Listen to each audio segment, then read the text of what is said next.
Boa noite, pessoal. Tudo bem? A gente está aqui para fazer mais uma transmissão ao vivo, a nossa terceira transmissão. Espero que vocês gostem. A gente está trazendo um tema diferente hoje. E o nosso tema de hoje nós vamos focar em objetivo terapêutico. Basicamente, o que a gente vai abordar aqui hoje? Quando a gente propõe uma intervenção, seja ela qual for, a primeira coisa que a gente tem que ter em mente é qual o objetivo que eu quero chegar, aonde eu quero chegar com essa intervenção, né? E quando a gente fala de propriedades biomecânicas teciduais, que é o nosso tema de interesse aqui, a gente também pode ter objetivos focados na biomecânica tecidual. Nós vamos abordar hoje dois objetivos principais. Quais seriam esses dois objetivos? O primeiro seria a modificação na propriedade biomecânica chamada rigidez, e o segundo objetivo seria focar na propriedade biomecânica chamada comprimento. Então a gente vai discutir um pouco sobre possibilidades na mudança de rigidez e comprimento tecidual, seja para mais, ou seja, aumentar a rigidez e ou aumentar o comprimento tecidual, e também para menos, ou seja, diminuir a rigidez e ou diminuir o comprimento tecidual. Não necessariamente essas coisas precisam acontecer juntas, e às vezes elas vão acontecer até de maneiras opostas. Por exemplo, eu quero aumentar o comprimento e diminuir a rigidez, tá? Então, nós vamos discutir um pouco sobre isso. Basicamente, vamos pegar conceito por conceito. O que seria rigidez? A rigidez nada mais é do que a resistência que o tecido oferece à sua deformação. Então, se eu pegar esse tecido e tentar causar uma deformação nele, ou seja, tentar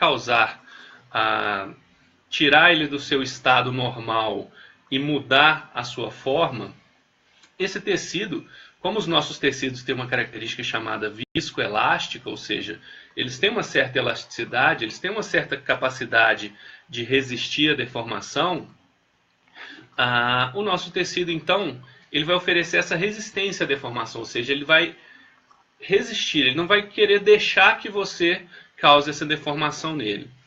Quanto mais resistente à deformação esse tecido for, mais rígido, obviamente, ele é, né?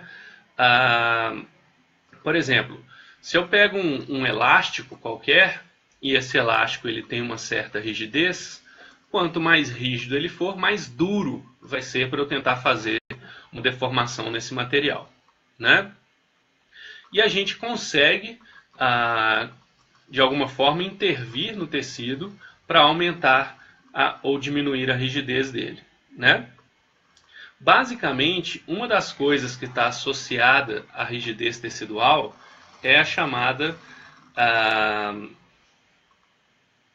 hipertrofia. Na verdade, tudo que aumenta a constituição física do tecido e torna esse tecido mais denso, mais espesso, mais forte de uma maneira geral, a gente tende a tornar esse tecido mais rígido, tá? Isso pode acontecer com cartilagem, isso pode acontecer com osso, isso pode acontecer com músculo, isso pode acontecer com tecido conjuntivo fibroso, por exemplo, fáscias, tendões e ligamentos. Bom, só para a gente ter uma ideia, no músculo propriamente dito, a gente tem as fibras musculares, que são compostas por sequências de sarcômeros, né, que é aquela unidade contrátil do músculo formada pelos filamentos de actina e miosina. E uma vez que esse sarcômero, cada fibra muscular é cheia de sarcômero, que cada sarcômero tem lá na sua constituição uma proteína chamada titina, essa proteína oferece rigidez ao sarcômero, e toda vez que a gente tenta deformar esse sarcômero, ele resiste a essa deformação, né?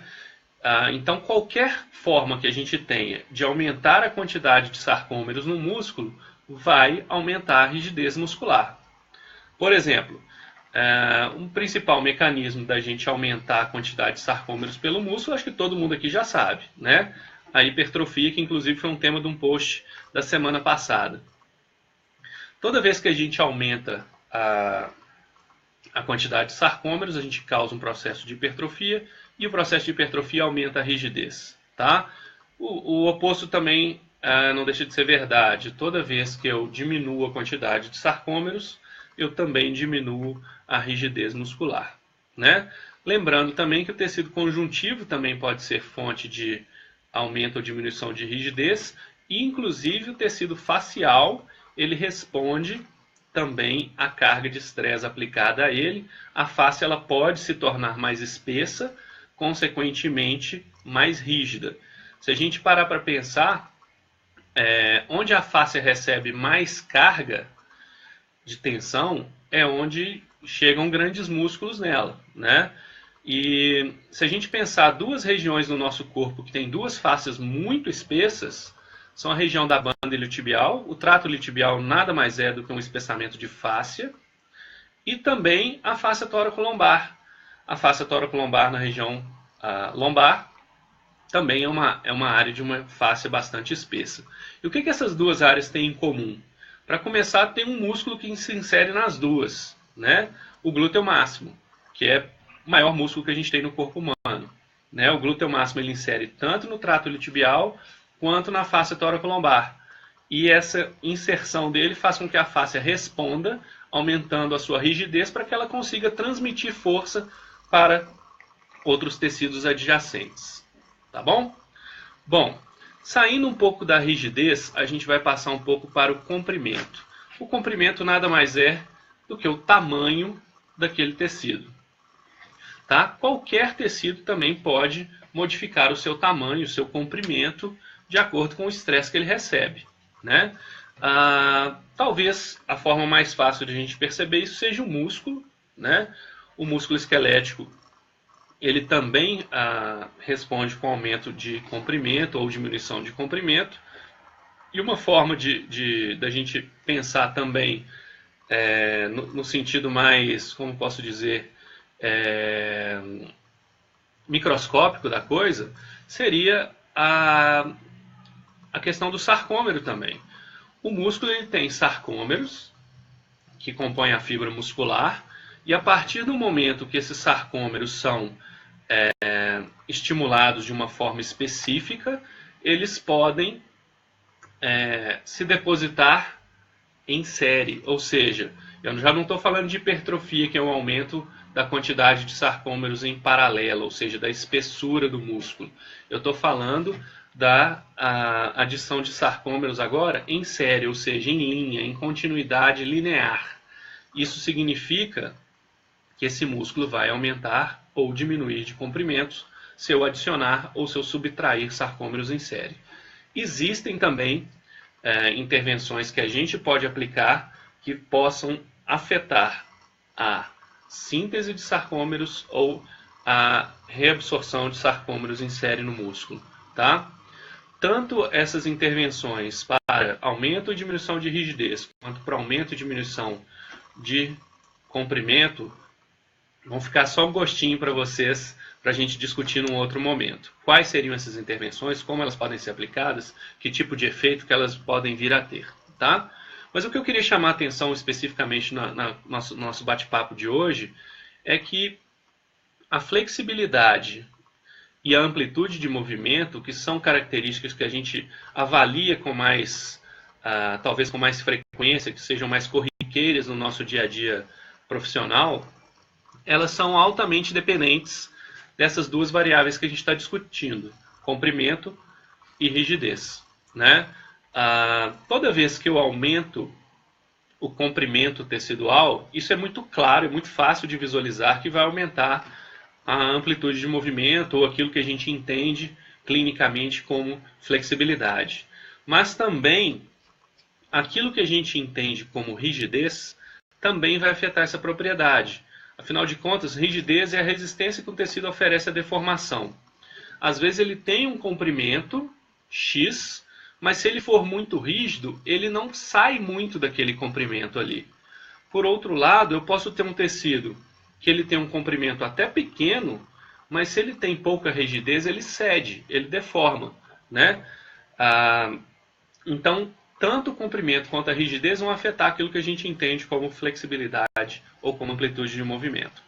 Tá? Bom, a gente pode extrapolar isso um pouquinho, pensando em objetivo terapêutico, para como que esse comprimento e essa rigidez poderiam afetar, por exemplo, talvez a postura ou talvez o movimento humano, né? A partir do momento que eu consigo entender naquele indivíduo que eu estou avaliando, se ele precisa de ganhar movimento em uma determinada direção, se ele precisa restringir movimento em uma determinada direção, se ele precisa